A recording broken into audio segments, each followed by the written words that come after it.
May tatanong lang ako tungkol sa education ng mga kinder. Kung ano po usually ang tinuturo natin with regard sa mga tamang pagtapon ng basura. So, ang solid waste management, balik-balikuan sa third quarter na lesson po sa kinder. Balipiga as early as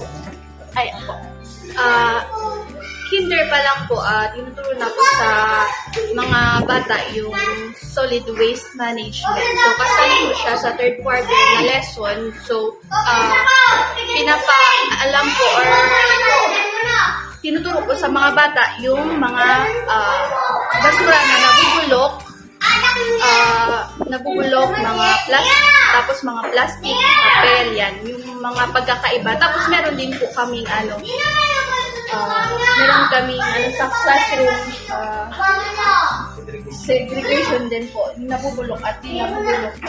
Tapos every after snack po, para mas yung bata, mas ma-apply po sa mga bata yung tamang pagtapon ng basura. Every after snack po, rutina po nila na maglilinis po, and then after maglinis, itatapon po doon sa likod ng school. Meron po kami sa likod ng school ng compost pit kung saan doon po nila tinatapon. As early as kinder ay dapat tinuturuan na sila sa tamang pagtapon ng basura. Yes, sir. As early as kinder, para po maliban po sa aware po sila at saka para alam po nila yung sa kalinisan po sa paligiran, tsaka papractice na po nila. Tapos yung values formation niya. Yes po. Palagi naman po sa lesson na na-integrate po pag may mga connection po sa proper waste management. Thank you po.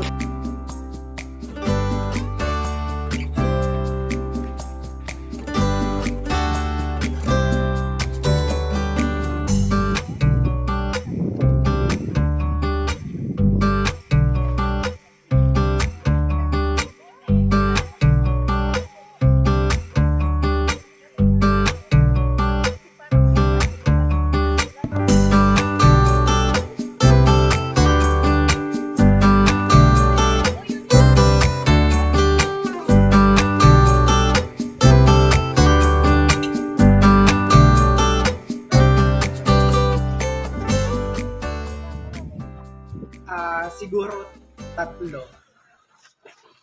Una, sa family influence. So,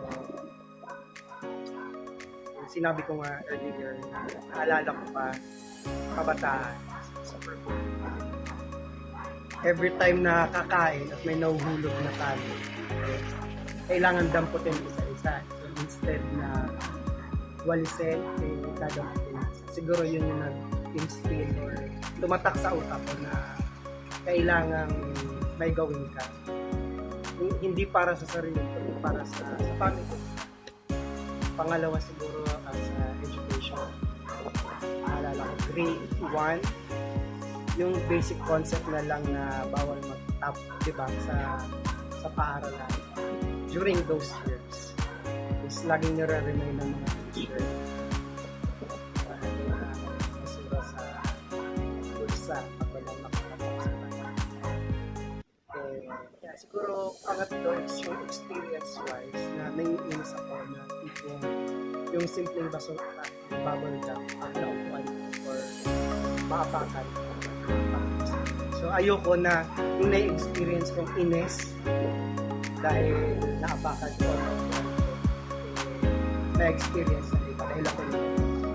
So in terms naman yung regular na basura na nakita sa kalsada, yung akin siguro dahil maturity na rin. So as time goes by, yung naipon na yung experience ng bata ka, yung matanda ka, at alam mo na yung tama at mali. Parang yun, kailangan mo na rin gumawa ng action para kahit pa paano gawin yung simpleng bagay na hindi naman kami kaya kunin yung basura at may nakita ang basura hapon.